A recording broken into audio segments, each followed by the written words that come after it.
সব খবরের চ্যানেলে বড় বড় করে ব্রেকিং নিউজ দেখাচ্ছে। 12ই মে এইচএস এর রেজাল্ট।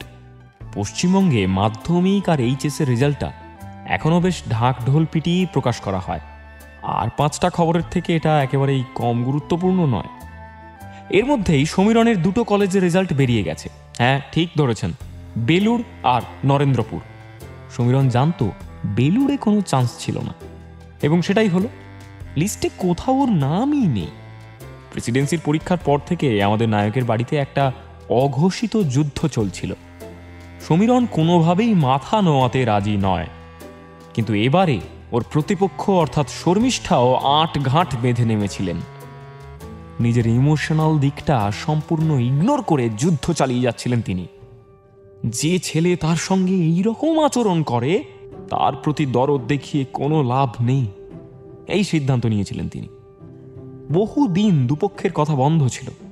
যথারীতি মাঝখানে সুবীরবাবু কি যে করবেন বুঝে উঠতে পারছিলেন না। তাই তার একমাত্র ভরসা ছিল সমীরণের পড়াশোনা নিয়ে নানা রকম প্রশ্ন করে চলা। বাবু, এই তুই তো একদিনও পড়তে বসছিস না, এইভাবে কি করে হবে? হ্যাঁ, কলেজ শুরু না হলে কি পড়বো? আমি তো কিছুই জানিই না, কেউই পড়াশোনা শুরু করেনি বাবা। আর তোর যারা সিনিয়র আছে তাদের থেকে গ্র্যাজুয়েশনের বইগুলোর নাম জেনে নিতে পারিস তো। আমি 2-1টা কিনে দিচ্ছি এখন অন্তত। কিন্তু সেগুলো থেকে কি পড়বো সেটা তো জানি না। ও, তোমরা না একটা সহজ কথা বুঝতে চাও না। তোর ইনিশিয়াল পড়াশোনাটা শুরু করতে যে কি সমস্যা আমি বুঝতে পারি না। এইভাবে কি করে হবে? হ্যাঁ, মোটামুটি এই ছিল বিগত কয়েকদিনের কথোপকথন, কিন্তু সেই প্যাটার্নটা ভাঙল বেলুড়ের রেজাল্ট। শর্মিষ্ঠা অবশেষে ময়দানে নামলেন। এই পরীক্ষাটা কি তুই ইচ্ছে করে খারাপ দিয়েছিলি বাবু? এরকম রেজাল্ট তো হওয়ার কথা নয় তো। ইচ্ছে করে কেউ কখনো পরীক্ষা খারাপ দেয় না মা। লেখাটা খুব একটা ভালো হয়নি, তাই রেজাল্ট খারাপ হয়েছে। দুপক্ষের শীতল মনোভাব যে এখনো পুরোদস্তুর বজায় আছে, সেটাই কথাবার্তা শুনে দিব্যি বোঝা যায়। বেলুড়ে যদি তোর এই অবস্থা হয়, তাহলে প্রেসিডেন্সিতে চান্স পাবি কি করে তুই? ওখানে এমসিকিউ প্রশ্ন ছিল, ওটা অনেকটা সহজ, আর আমার পরীক্ষাটাও ভালোই হয়েছে। বড় প্রশ্ন লিখতে না পারলে তো এইসব সাবজেক্ট পড়ে কোনো লাভ নেই। এখন সব জায়গায় এমসিকিউ প্রশ্নই বেশি ইম্পর্টেন্ট। যেটা জানো না সেটা নিয়ে কথা বলো না, বেকার।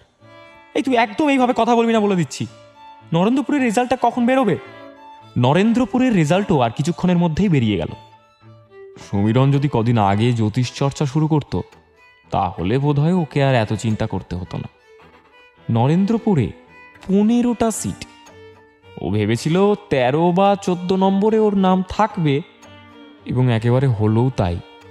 লিস্টটা ডাউনলোড করে দেখা গেল 13 নম্বরে সমীরণ রায়ের নাম জল করছে। প্রেসিডেন্সির থেকে নরেন্দ্রপুর অনেকটাই ভালো হবে। দুপুর থেকে কলেজে ভর্তি হওয়া নিয়ে লম্বা বৈঠক চলছে সমীরণের বাড়িতে। সুবীরবাবু কাজ সেরে সন্ধে নাগাদ সেই বৈঠকে যোগ দিয়েছেন। এখন রাত 8টা। এখনও কোনো সিদ্ধান্তে পৌঁছানো যায়নি। শর্মিষ্ঠা বুঝেছেন ছেলেকে ঠিক পথে রাখার এই একটা মাত্র সুযোগ। সুবীরবাবুও কম বেশি এই কথাই মানছেন। স্বাভাবিকভাবেই একমাত্র বিরোধী পক্ষ সমীরণ নিজে। তোমরা একটা জিনিস কিছুতেই বুঝতে পারছো না, নরেন্দ্রপুরে সায়েন্সের ফ্যাকাল্টি খুব ভালো আমি জানি, কিন্তু আর্টসের ফ্যাকাল্টি ততটাই খারাপ। ওখানে ভর্তি হয়ে কোনো লাভ নেই। তুই তো পড়াশোনার ধারে কাছেও নেই, তুই কি করে জানলি এসব? আমি সিনিয়রদেরকে জিজ্ঞেস করেছি, ওরাই বলেছে। হ্যাঁ, সবই তো বুঝলাম, কিন্তু তোর মায়ের দিকটাও তো একবার ভেবে দেখা দরকার। যতক্ষণ না প্রেসিডেন্সি রেজাল্টটা বেরোচ্ছে, এই একটাই তো কলেজ হাতে আছে তোমার। তাছাড়াও কলেজ হিসাবে নরেন্দ্রপুরের অনেক নাম আছে। হ্যাঁ হ্যাঁ হ্যাঁ, তা ঠিক বলেছে, তা তো বটেই। না না না সমী, তুমি কিন্তু এবার হেতুক জেদ করছো। সমীরণের এবার বেশ রাগ হলো। এইভাবে হাতের সামনে দিয়ে সবকিছু বেরিয়ে যেতে দেখে মোটামুটি ভালো লাগছে না ওর। একটা রামকৃষ্ণ মিশনে কলেজের সব থেকে মূল্যবান সময়গুলো নষ্ট করার কোনো মানে হয়? তার চাইতে পড়াশোনা ছেড়ে দেওয়া ভালো। সমীরণ খুব ভালো মতন জানে একবার নরেন্দ্রপুরে ঢুকে গেলে সেখান থেকে বেরিয়ে আসা মুশকিল। আমি কোন কলেজে পড়বো সেটা যদি আমি ঠিক না করতে পারি, তাহলে তোমরা যা ইচ্ছে তাই করো, কিন্তু আমি বলে দিচ্ছি নরেন্দ্রপুরে ভর্তি করলে আর যাই হোক আমার পড়াশোনা হবে না, এই আমি বলে রাখলাম। সেদিন আর আলোচনা এগোলো না। দুপক্ষই বুঝতে পারছিল আলোচনা থেকে কোনো সমাধান বেরিয়ে আসা প্রায় অসম্ভব। আর সব থেকে বড় কথা, পরের দিন এইচএসের রেজাল্ট। সকাল থেকে একভাবে টিভির সামনে বসে আছেন শর্মিষ্ঠা। মাঝে মধ্যে সুবীরবাবু এসে ঢুঁ মেরে যাচ্ছেন। ওদের দুজনেই একটা আউটসাইড চান্সের কথা ভেবে রেখেছেন। যদি কোনোভাবে সমীরণ এইচএসে একটা পজিশন পায়, এটা একেবারে স্বপ্নের মতো ব্যাপার হবে। ঘড়িতে 11টা বাজতে 10। রীতিমতো কাউন্টডাউন চলছে সমীরণের বাড়িতে। আর ওদিকে সমীরণকে তখন খুঁজে পাওয়া যাবে বিছানায়। সারা রাত ধরে স্নেহার সঙ্গে গল্প করার পর ভোঁস ভোঁস করে ঘুমোচ্ছে ও। ওর ঘুম দেখে মনে হচ্ছে না আদেও রেজাল্ট বেরোনোর আগে উঠবে বলে। এই কিরে ওঠ, এই সমী, কি নির্লজ্জ ছেলে একটা দেখো। সহজ সাবজেক্টগুলো নিয়ে 2 বছর ধরে সময় নষ্ট করলো, এখন পড়ে পড়ে ঘুমোচ্ছে। এই বাবু ওঠ, এই বাবু ওঠ, কিরে আজকে রেজাল্ট, পড়ে পড়ে ভোঁস ভোঁস, এই বাবু ওঠ। ফাইনালি ঘুম ভাঙলো সমীরণের।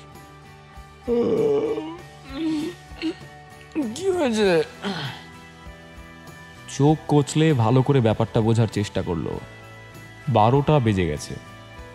না, ওর জীবনের নয়, ঘড়িতে 12টা বেজে গেছে। এখন ওয়েবসাইট থেকে রেজাল্ট দেখতে হবে। না, সমীরণ কোনো পজিশন পায়নি। 3টে বন্ধু পজিশন পেল, তোর মিনিমাম লজ্জাটুকু নেই বাবু? শর্মিষ্ঠা ঝাঁঝিয়ে উঠলেন।